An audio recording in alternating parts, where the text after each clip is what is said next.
More FPL.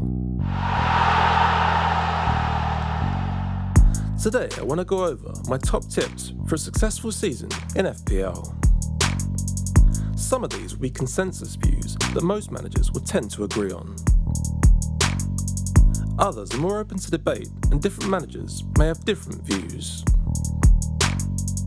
As always, it's important not to blindly follow advice, but form your own opinion.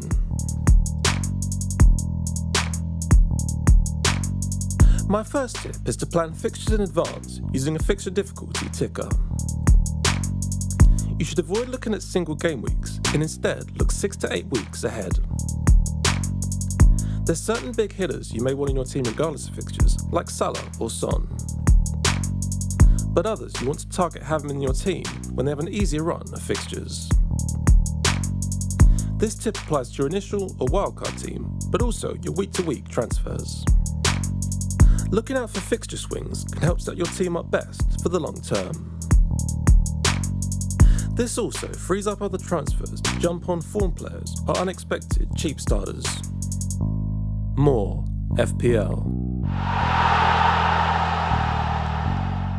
My second tip is to plan captaincy in advance and try to give yourself a good option each week. At the start of the season, you may have 2 heavy hitters, one of which will normally be your captain. So you want to look ahead to ensure that at least one of them has a good fixture each week. If you don't have a good option on a particular week, you should plan a transfer in advance. Captaincy should be a priority when making transfers, as there's double the points on offer. But you should try to set up so you don't need to make these transfers too often. Some players choose to have a single heavy hitter and just captain them every week. More FPL. My third tip is to make sure you have at least one bench player with points potential. A 4.5 million defender with decent clean sheet potential can be a good option. It's generally fine to have at least one non-playing outfielder. It's unusual to need your third sub. A non-playing goalkeeper is usually fine if your starting keeper is fairly nailed. But some players prefer to have a rotating pair of cheap goalkeepers that both start. In general, the strength of your bench should be proportional to how nailed your starting 11 is. So if you have a few rotation risks, you may need 2 or more decent backup options. More FPL. My fourth tip is to not make early transfers, either during a game week or immediately after. You may gain a small amount of team value over the course of the season by doing this. But so much can change during the week, especially when there's midweek fixtures.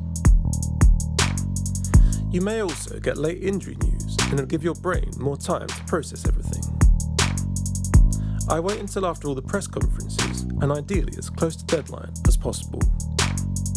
You can and should still plan your moves in advance, but don't confirm anything early in the week. Some players prioritise team value over anything else, but I'd advise against this. More FPL. My fifth tip is kind of related, and that is not to act off emotion and do things in the heat of the moment. One example would be rage transferring someone out after being benched or having a bad performance. But equally, bringing in someone who scored in, thinking they'll definitely do that every week. Emotional decisions may feel good at the time, but tend to not turn out well. It's normally better to let the dust settle and make your decisions later in the week with a clear head. Also, just because a move didn't work out, that doesn't necessarily mean it was a bad decision. Outcome bias is real and something to be aware of when making transfers. More FPL. My sixth tip is to judge the performance of players on what you should expect based on their price. For example, a premium attacker would be expected to score points most weeks and be a captaincy option, whereas a budget midfielder may only be expected to start most games and get the occasional return. And a premium defender may be expected to get fairly regular clean sheets and/or attacking returns. so it's important to prioritise transfers after captaincy on players that aren't giving value for money. This is particularly important with high-priced players where potential replacements have most points potential. But it can be important with lower-priced players too if you're in danger of not fielding an 11. More FPL. My 7th tip is to avoid team or player bias, which can affect you in a few ways. It can lead you to favour your own team's players over others when the stats don't back it up.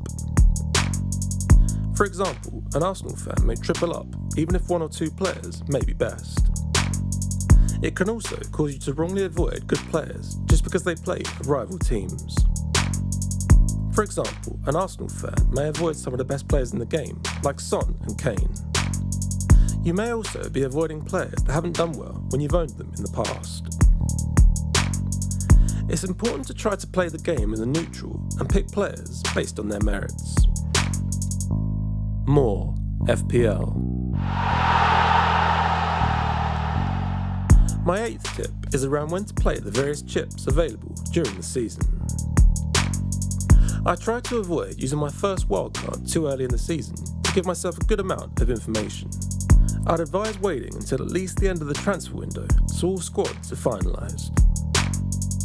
I tend to use my second wildcard later in the season to set myself up for a double game week. Double game weeks are where I normally use triple captain and bench boost for biggest points potential. Triple captain when a big team has 2 good fixtures, bench boost when small teams have 2 decent fixtures. Depending on how the fixtures fall, a double or blank game week can be a good time to play the free hit. More FPL. My 9th and final tip is to consume FPL content, use tools, and watch live matches. There may be something you've missed or not considered in the data or team setup. Expected data in terms of goals and assists are the most useful stats to be aware of. The key thing is to listen to, but not blindly follow what someone else thinks or what a tool's results give. You need to use these things to help you, but ultimately, you should make your own decision. I don't tend to watch live games other than my own team, plus highlights of some others. But I do think there is value to be gained there from stuff that can't be easily gleaned from data. So there you have it, my top tips for a successful season in FPL. Thank you so much for watching, I really appreciate it.